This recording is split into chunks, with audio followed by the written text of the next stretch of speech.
Many times in education, we teach people. We're telling this is the problem, this is the solution. And this is one of the unique cases where this wasn't the approach, but the approach was, okay, this is a problem, go figure, find a way yourself. Welcome to 20-Minute Leaders. Just sit back, relax, and learn from the leaders of today. It's a journey. Each one is different, unique, inspiring. Let's get started. This episode is powered by J Ventures, a community-driven VC fund in Silicon Valley, in partnership with Leumi Tech, sponsored by Hippo Insurance, Upwest Labs, Turing, Hillel at Stanford, Leap, and in media partnership with C-Tech. My next guest is one of the most inspiring entrepreneurs in the Israeli ecosystem, in the cyber ecosystem, but in general. Meet Avi Shua, CEO and co-founder of Orca Security. Avi is the co-founder and CEO of Orca Security. He has more than 25 years of experience in cybersecurity, and prior to co-founding Orca, Avi was the chief technologist at Checkpoint Software Technologies and held key positions within Unit 8200, the Israeli NSA. While at Checkpoint, he built and scaled cybersecurity solutions that continue to protect tens of thousands of organizations to this day. Avi believes that cybersecurity products should always support the organization and not the other way around. Avi Shua, welcome to 20-Minute Leaders. How are you? Great, thanks for having me. I feel like I'm in the Orca Security offices, and it's really, really cool. Avi, I'm excited to talk about your background. Thank you for joining me here. Your journey to Orca, I can't wait to hear a little bit more about it. And I want you to take me back all the way to Robotics Championship. What is that about? Cool. So this is definitely an interesting story, and I always give it as an example when people ask me when they have critical deciding points in their lives. What should they do? Should they choose A? Should they choose B? That the thing that actually affect your life are moments that you probably never gave a lot of attention to. And it's a really fun anecdote story, but it's 100% real. When I was around 17 years old, there's the time where, as you know, you're about to enlist in the army, you're getting invited to several tests, to join several opportunities. And I got invited to a test for the Israeli intelligence for some new course in regarding to computing, to cyber. Nobody even called it cyber even back then. Nobody knew about it. It was probably the second court. It wasn't like today that anyone says, okay, I'm getting invited to the screening, the 8200, go for that. And I said, okay, I want to go, but the robotics championship the same day. So I called the IDF, asked, can it be rescheduled? And told me, no, this is unfortunately the last time it can happen. Will you be able to make it? I said, I'm not sure, because the championship is literally finished 15 minutes before, and it's like 30 minutes drive with the traffic. What should I do? Told me, okay, if you come, you come. If you don't, you don't. Frankly, I got there. The traffic was light today, but it was literally a difference of 5 minutes. If the traffic was slightly tougher or the championship was slightly longer, that I wouldn't go to the test and my entire career would be completely different. I just have to put things in perspective here. I also took part in this robotics championship, perhaps the most intensive 6 weeks any 17-year-old can imagine. You're given a challenge in around December. From that moment, you have 6 weeks to build a fully functioning robot that can do something as meaningless as shooting a basketball into a hoop, all the way to playing soccer or solving challenges. And so I can very much relate that nothing trumps coming to the championship with all the excitement in the Nokia Stadium. And so, Avi, tell me a little bit about, going back to the robotics. What was about that experience that you think, made you want to be there so badly, so much that you might even forgo going to the 8200 unit challenges? So first, just to put it in perspective, I didn't know what is 8200 and what is this test all about. So it wasn't an informed decision, okay, I'll pass it. But I think the very nice thing about these robotics championship and these programs is that it allows young children to essentially become entrepreneurs, in a sense, and managers, and to lead projects. Because at the end of the day, for this robotic championship, it was very simple. You needed to build a robot that find a candle in a maze and put it off. And this is your goal. And this was essentially our goal at the same time. How do you program it? What do you build it from? How do you manage that thing? We don't know. Go figure. There's naturally some mentors, but there's no playbooks. Unlike, and this is one of the things that I really think that is that in education are not we don't put a lot of emphasis of, is that many times in education we teach people, we're selling this is the problem, this is the solution, and this is one of the unique cases where this wasn't the approach, but the approach was, okay, this is a problem, go figure, find a way yourself. And this is, I think, the most important theme both in this experience and throughout the army. And the thing that makes Israeli the startup nation is that we are very much accustomed to this approach of this is a problem, go find a solution, and not go search what is the best solution that was found out there. Right, right. I completely agree, and I've been hearing it over and over again. It's not just about the challenges you presented, but it's the fact that they're so genuine and innovative in nature that very rarely you can rely on previous experiences. And so you finish 8200, and and obviously come out of there with a lot of knowledge and from what I gather, confidence in this problem solving mindset. Checkpoint, you do incredible things at Checkpoint, responsible for much of the technology. And here comes the new baby, Orca Security, right? Yes. So in fact, it's been 11 years. I've been 11 years in Checkpoint. So it wasn't like I went to the army, then did 2 years, and then started my company, like many do. And I think that the very nice thing that the Checkpoint part was for me is to learn and understand how businesses works. Because in the army, you learn very well technology. You learn how to build technology. You build essentially the muscle of how to solve large problems. You don't learn how organization works. You don't learn how businesses works. It's extremely different between the way that you do it in the army and how it works in real life. And let me give you an example. And I always say that I would never ever build Orca the way that we built it if I hadn't had my experience in Checkpoint. As a technological person, you are presented with a problem. For example, the problem is I want to assess the security of a system. And what is the easiest approach, technically? Go and install something on it. Go and scan it, because there's a system. Go and install. What is the issue? But you need to work in an organization to understand that organization are a completely more complex beast. That something that might work when it's two people with a machine or one development team doesn't work with a multi-continent organization that have hundreds of departments, that each one of them have their own goal, agenda. You don't understand how businesses processes actually work, how friction exists in large organization, and what actual problems it creates that are a combination of people, technology, and processes. And this is something that there is no way to learn, in my opinion, beside actually seeing, working with the people, working with the customers, understanding how their day-to-day life work, and then you can build a technology that actually solve their problems, which might be extremely different than what you envision as someone who is purely focused in technology. Right. And I think one of the most amazing gifts that a unit like the 8200 gives is the fact that you get to build products that are incredibly meaningful and they're highly secured and they're highly sensitive, yet you don't really have to deal with a lot of this product and selling and business stuff. So you get a gift and then you leverage that gift by complementing it with 11 years at Checkpoint, and then translating that technological ability, but also understanding that, okay, as a leader, I have to be fluent in this whole world of business. I love that analogy. Thank you. Definitely, you learn in the army very well how to build technology. You learn how to work with people. I had the pleasure of working with extremely talented people and solving extremely hard problems. But at the end of the day, in the army, you have a very simple customer. The customer is internal. There is not a lot of selling, and the challenges are very different.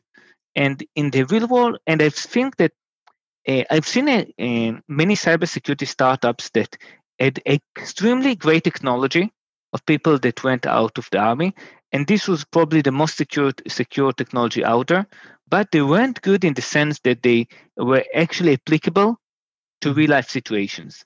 And this is important thing, because in real life there is much more compromises than in a military world.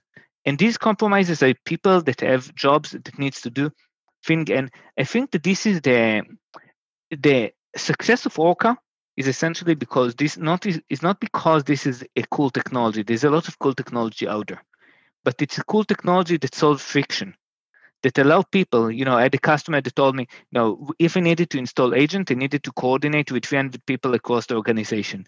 There's no Wow. chance in hell that I'll be able to do that. And these have security implications because naturally, if you miss 20%, then they are not secure. If you can skip that, you save time, you save money, and you are more secure. And this is something that might sound to a technological person as something that doesn't make sense. What is the problem? Go install an agent. It's so simple. People have been doing agents for decades. So I really believe that this is the important combination. And frankly, one of the things that I think happens with the maturity of the cybersecurity industry these days is that more and more businesses are from people that have been in this space, that are not just you know uh, people that have been out of the army, just seen cool technology and creates cool technology, and then with the goal of exiting and selling the company for several 50 $100 million, but actually building meaningful businesses. And I believe that this has a strategic meaning to Israel because the cybersecurity industry is by far one of the fastest growing industries in the world. And there's absolutely no reason that Israel won't take dramatically large percent of this, and not only by selling technology to other foreign companies. Right, and so Orca, I believe, just a month ago, with an announcement of Google leading $210 million Series C. My memory is already fading, but I remember the headlines very, very clearly, because it was such a big, and I told you this right before we started. It wasn't just Orca raising fund. It's Israel, the Israeli ecosystem, another company that manages to raise a substantial amount and be a dominant player in the world. And from moving from startup nation to exit nation to scale up nation. And this is, I believe, one of the most amazing stories that we're all so proud of in the ecosystem, and just creates room for so many more Israeli entrepreneurs to gain inspiration. And what I'm hearing from you is a lot of that ability was also translated from the fact that you spent 11 years in Checkpoint maturing business wise, not being hasty with cool technology, but really understanding what the world needs. And that's how you build $1 billion company in the end, right? Completely. And by the way, something that it's important to emphasize, Orca we are not one. It's not a one-man show, and it's not one person, not one founder. We are founded by a group of 8 co-founders that were all former Checkpoint executive and architects. That each one of us brought different skills to the game, and I think that what makes Orca unique. And at the beginning when we started the company, I didn't I underestimated by sense the fact that this is going to be like a magnet for an extraordinary number of talented people that essentially joined, and this is essentially what allows us to grow so fast. So, people many times say, "Cool, you raised $200 million in the last round. It's close to 300 million overall, so it's game over." But the real answer is that it's exactly the opposite. That's the beginning. With every investment, you're taking a larger obligation to build a larger company. Your investors Right. don't want you, at the end of the day, taking many people ask me, okay, so you talk about building a large company, but at the end of the day, when someone offer you, you'll sell the company. And I always say, no, we're not trying to sell the company. But with the latest round, I think that it's more than words, it's actions, because we are out of the ranges of any large player buying Orca. We're not in the market, but really on a much longer term journey of building a massive cybersecurity company. I love that perspective. I think that you're right when you say that a lot of people can see the headlines and say, "Okay, well, great, it's game over now. They won, great now and everything." But you're actually just you've opted in to compete with the greatest in the world. You could have chosen a different route, but you chose to compete. And now the hardest work begins when you're actually competing with the best in the world, and you're in the big players league. And I just love that. 8 co-founders. How does that even work? So it works incredibly well. And by the way, there is some precedences to that. By the way, Mellanox had 8 co-founders, and I think that Alibaba had 18 co-founders, and the vast majority of them stay in the company. I think that the key for that is a good understanding what everyone brings to the table, and it must be different things. I've been a developer my most of my career, and I love developing, and unfortunately, I haven't wrote a single line of code in Orca. On the other hand, I have amazing architects that are leading the development and doing things that people said that can be done before, and they are not leading the management of the day-to-day business. Of course, at the beginning, it took us, I think, some time. I think it took us only a few weeks for things to settle and to understand who is doing what. But at the end of the day, I believe that almost the more the merrier, in a sense. It's not a one-man show. It can't be a one-man show. And to build strong thing, you need great people, and it's better to bring them as part of the core team. I love that. So you're starting Orca now. You're now in the position of a CEO, and you're a technologist, and you realize that at the end, CEO translates to leadership. Internal, external, 360 degrees, like they like to say in the army. Anything surprises you as you go on this journey to build this incredible company? As a leader, that you said, "Wow, throughout my years as a developer and a checkpoint, I didn't realize I'm going to be confronted with this challenge." So one thing that is more, it's not my first leadership role. I managed a large organization also before. So while I had a passion of technology, it's not my first opportunity managing.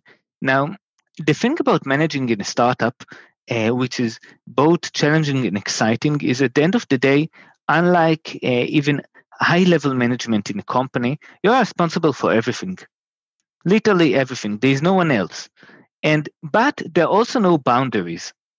In a sense, you are making your own boundaries, and this is extremely exciting, because nothing prevents you. Need to you own everything, but there is nothing that prevents you from taking it to whatever path you wish. For example, I am a big believer. I'll give you an example of something that I'm not sure if you saw that happened us when we were thinking about marketing. I'm not sure if you are going to website of cybersecurity companies from time to time, but when I do, one of the things that I sometimes see is that even though I'm in this industry for more than 2 decades, I can go see the first page of a company and don't understand what they do. I've done this experiment with many companies where I just put 2 minutes into seeing the first page of the company and I still don't understand what they do. I thought I was the only one that feels that way. I'm glad that there's another one.